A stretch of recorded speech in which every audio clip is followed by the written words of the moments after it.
ने आरएसएस को बैन किया था, वो एक बहुत सेकुलर प्रवृत्ति के आदमी थे। इसको आप किस तरह से देखते हैं इस डिबेट को? नहीं, पहली बात तो सरदार पटेल जैसे राष्ट्रीय स्तर के नेताओं की लेगेसी किसी एक पार्टी अगर समझती है कि हमारा अपना लेगेसी है तो एकदम गलत है। पूरे राष्ट्र का एक बहुत बड़ा लेगेसी के रूप में सरदार पटेल जैसे महान राष्ट्रीय नेताओं को देखना चाहिए। उनको किसी पार्टी के दायरे में बांधने का प्रयास करना ये मूर्खता है। और दूसरी बात मैं यह भी कह दूं, जो आज का कांग्रेस है वो महात्मा गांधी जी वाला असली कांग्रेस बिल्कुल नहीं है, जिस कांग्रेस के ये लोग नेता जरूर थे। और आजादी का आंदोलन का जो कांग्रेस था वह ज्यादातर एक आंदोलन था, राजनीतिक दल बिल्कुल नहीं था। आज का कांग्रेस दूसरे गांधियों का कांग्रेस है, महात्मा गांधी का कांग्रेस बिल्कुल नहीं है। इसलिए आज का कांग्रेस सरदार पटेल का लेगेसी अचानक क्लेम करने लगे तो वो आश्चर्य की बात है। और ये बड़ी आश्चर्य की बात है कि आज सरदार पटेल जी को सर्टिफिकेट दे रहे हैं सेकुलर है करके। तो ये बहुत ही हास्यास्पद बात है। सही ढंग से राष्ट्रहित में काम करने वाले नेता सरदार पटेल रहे हैं। हाँ, ये बात सच है कि एक कालावधि में जवाहरलाल नेहरू के दबाव में आकर सरदार पटेल आरएसएस पर प्रतिबंध लगाया था, नेहरू के दबाव के चलते। पर उन्होंने नेहरू को स्पष्ट पत्र लिखकर साफ किया कि गांधी जी की हत्या में आरएसएस का कोई लेन देन नहीं है, मेरे पास कोई ऐसा सबूत नहीं है कि जिसके चलते आरएसएस को गांधी जी की हत्या से जोड़ना संभव हो। इसलिए आरएसएस पे प्रतिबंध जो लगा है वो हटना चाहिए। ये हटाने का काम भी सरदार पटेल ने किया है, ये बात हम भूल जाते हैं। ये जो आरएसएस पर प्रतिबंध लगा था वो नेहरू के दबाव में लगा था, वो गलत था, गलत साबित हुई। इसलिए पटेल के पास हिम्मत थी, 11 महीने के अंदर वो प्रतिबंध हटा दिया गया। सर, आपने कहा कि पटेल एक कद्दावर नेता थे और उन पर किसी एक पार्टी का कोई लेगेसी नहीं है, तो नरेंद्र मोदी बार बार उसको किस तरह से क्लेम कर रहे हैं? नहीं, सब इस देशवासियों को ये अधिकार है कि इस देश के नेताओं के प्रति अपना सम्मान व्यक्त करने का। और मैं ये याद दिला दूं, आज नरेंद्र मोदी जी पहले व्यक्ति नहीं है भाजपा में जो नया इस बात को सरदार पटेल के नाम को लेकर कुछ अच्छा काम करने के प्रयास कर रहे हैं। आडवाणी जी की जब सारे देश भर की यात्रा चली उस समय सरदार पटेल का मुखर रूप से आडवाणी जी आगे रखकर अपनी यात्रा में चलाए थे। और उस समय स्वयं आडवाणी जी के बारे में लिखा करते थे लोग और बोला करते थे कि ये भी सरदार पटेल जैसे लौह पुरुष है। इसलिए संघ में भी सरदार पटेल जी के प्रति, उनकी नीतियों के प्रति बहुत सम्मान रहा है। हमेशा हम उनको बहुत राष्ट्रनिष्ठ और देश के प्रति समर्पित व्यक्ति के रूप में, नेता के रूप में देखे हैं। हमारा तब से आज तक सरदार पटेल के प्रति अत्यंत सम्मान है। सर, लेकिन इस आर्ग्यूमेंट को आप किस तरह से देखते हैं कि वो कहते हैं कि एक सेकुलर आदमी थे सरदार पटेल और बीजेपी और आरएसएस कम्युनल लाइंस पर काम करते हैं, कांग्रेस बार बार ये बोल रही है। सरदार पटेल सही अर्थ में सेकुलर थे, नेहरू जैसे सेकुलर नहीं थे। सरदार पटेल हिम्मत के साथ इस देश के अंदर सब लोग एक राष्ट्र के नाम से मिलकर रहना चाहिए, ये कहने वाले सेकुलर थे। सरदार पटेल संविधान सभा में खड़ा होकर मजहब के आधार पर कोटास देना, रिजर्वेशंस देने के खिलाफ उन्होंने उठ खड़ा होकर जोरदार बात कही। और उन्होंने कहा जो मजहब के आधार पर माइनॉरिटी मेजॉरिटी का विभाजन चाहते हैं ये गलत है। जो लोग माइनॉरिटी रिजर्वेशन चाहते हैं उनको इस देश में रहने का स्थान नहीं है। ये कहने का हिम्मत रखने वाले व्यक्ति सरदार पटेल थे, इसलिए वो सही अर्थ में सेकुलर थे। और आरएसएस का जहां तक प्रश्न है, उन्होंने आरएसएस को कहा कि कांग्रेस के कुछ नेता डंडा का प्रयोग करके आरएसएस जैसे संस्थाओं को दबा सकते ऐसा सोचते हैं, ये गलत है। आरएसएस के लोग देशभक्त है, ऐसे लोगों को डंडा से नहीं दबाने का प्रयास करना चाहिए। ये कहने का हिम्मत रखने वाले व्यक्ति थे, इसलिए वे जरूर उस अर्थ में सेकुलर थे। और कश्मीर के विषय में, लियाकत अली के साथ नेहरू के समझौते के विषय में, इन सारे विषयों में नेहरू के साथ हिम्मत से विरोध रखने का साहस करने वाला व्यक्ति रहे हैं, इसलिए वो जरूर सेकुलर थे। और वो सेकुलरवाद और आज का कांग्रेस का सेकुलरवाद बिल्कुल एक दूसरे के विपरीत है। सर, एक और दूसरा मुद्दा जो अहम है, एक पटना में हाल में रैली हुई जिसमें कई ब्लास्ट हुए। नरेंद्र मोदी जी, जो बीजेपी कह रही है कि नरेंद्र मोदी जी इसका टारगेट थे, क्या आप लोगों ने भी नरेंद्र मोदी को भी इंडोर्स किया है पीछे? क्या आपको लगता नहीं कि नरेंद्र मोदी की सुरक्षा को लेकर कोताही हुई है और उनको अपग्रेड करना चाहिए, उनको एसपीजी कवर देना चाहिए सरकार की तरफ से? नहीं, इन बातों को जरूर सरकार को सोचना चाहिए, क्योंकि आज ये भी खबर आया है कि न केवल पटना में बल्कि कानपुर के रैली के समय भी ऐसा एक षड्यंत्र रचा गया था, ऐसा अखबारों में खबर आया है।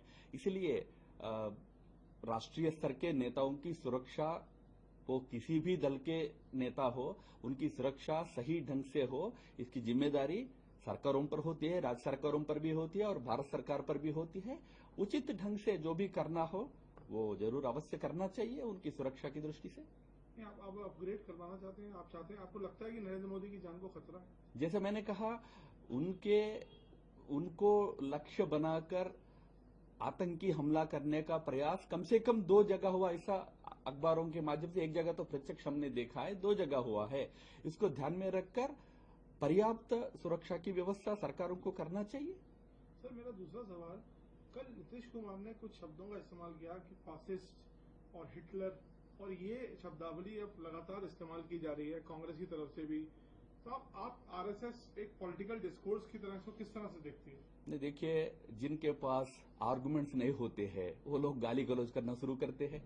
अब आज हालत ये हो गई है इन सारे नेताओं का कि मुद्दों पर बहस करने की स्थिति नहीं है, इसलिए गाली गलौज करो, हिटलर कहो, ये कहो, वो कहो, इसी पर उतराते हैं। वो उनके अपने क्या बोलते बैंकरप्सी को ही दिखाता है। इस देश में असली हिटलरवाद वो लोग चलाए हैं जो विपक्षी नेता को भोजन पे बुलाकर अपमानित किए हैं, वो हिटलरवाद होता है। जो विपक्षी नेता की सभा को विफल करने के जो षड्यंत्र चल रहे थे उनकी तरफ, चलो जो भी षड्यंत्र में शामिल हुए, मैं नहीं कह रहा हूं, षड्यंत्र चल रहा था, उसके पर्याप्त संकेत हुए थे, फिर भी नजरअंदाज किए थे, जानबूझ के नजरअंदाज किए। ऐसे लगता है ये फैसिज्म होता है जो विपक्ष के नेता की सभा को भी अच्छी तरह चलने नहीं देना, उस प्रकार का विचार रखना, वो असली अर्थ में फैसिज्म होता है। इसीलिए अंग्रेजी में कहावत है, पॉट कॉलिंग केटल ब्लैक। इस प्रकार खुद उस मानसिकता से जो पीड़ित लोग हैं, दूसरों को फैसिस्ट हिटलर कहना यह हास्यास्पद है। सर, पटना ब्लास्ट की जो अभी इन्वेस्टिगेशन चल रही है, क्या आरएसएस उससे संतुष्ट है? क्योंकि आरएसएस के भी कई वर्कर्स हम लोगों ने ग्राउंड पे देखे थे उस दिन काम करते हुए मोदी की रैली को सक्सेसफुल बनाने के लिए। नहीं, इस पर इन्वेस्टिगेशन चल रही है, चलने दीजिए, हमें इस पर कोई विशेष टिप्पणी करना नहीं है। पर जो घटना घटी वो बहुत दुर्भाग्यपूर्ण थी और यानी विपक्ष या राष्ट्रवादी ताकतों को डराने का, धमकाने का एक प्रयास था। बस इतना ध्यान रखें कि ऐसे बम ब्लास्ट से डरने वाले ऐसे ताकतें नहीं है इस देश के राष्ट्रवादी ताकतें। सर, मैं question in English now. Sir, there is a debate going on over mister Patel's legacy. Congress is saying Patel was a congressman, and BJP is unnecessarily trying to claim the legacy of.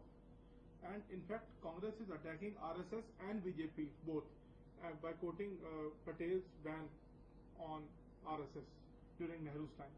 So, how do you look at this debate?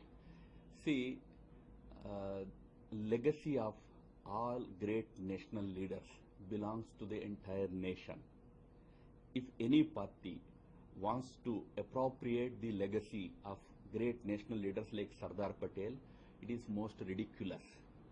And I must also add that the Congress party of today has nothing to do with the Congress movement of independence era. That Congress was different from this today's Congress. That was the Congress of great leaders like Mahatma Gandhi. This Congress does have certain Gandhis, but they are all not true Gandhis, that everybody knows. This Congress cannot claim legacy of the national leaders of that independence struggle time Congress. As far as the ban on RSS is concerned, I must tell you that the ban on RSS was imposed under pressure from Jawaharlal Nehru. It was Nehru who pressurized Sardar Patel to impose a ban on RSS. You can go back and look at the history. Mahatma Gandhi's murder took place on 30th of January in 1948 and the ban was imposed 4 days later. And within 15-20 days, Patel wrote a clear letter to Nehru stating that I have no evidence to link RSS with Mahatma Gandhi's murder. Patel was very clear. That is why within 10-11 months of time, Patel has revoked the ban on RSS. He had revoked the ban on RSS.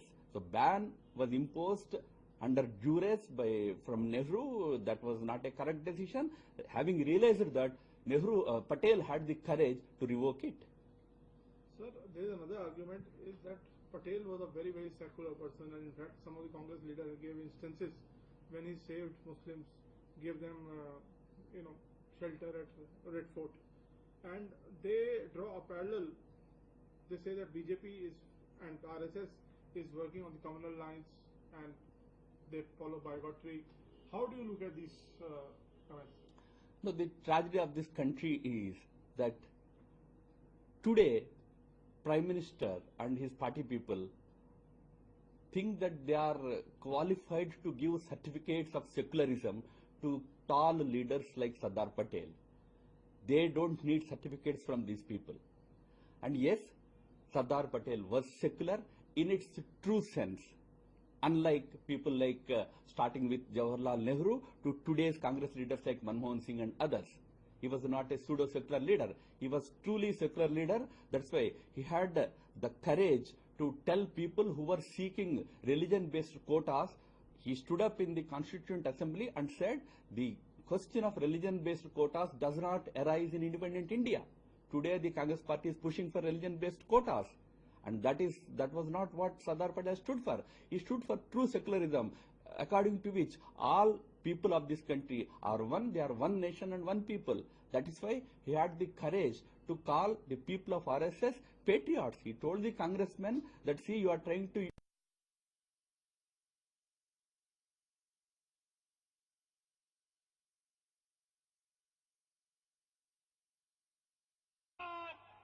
Sabir Ali जिंदाबाद, CP Singh जिंदाबाद, CP Singh जिंदाबाद। अब मैं दिल्ली प्रदेश के अध्यक्ष आदरणीय साबिर अली जी से दरख्वास्त करूंगा कि इस कार्यक्रम का संचालन करें। दिल्ली प्रदेश के अध्यक्ष आदरणीय साबिर अली जी।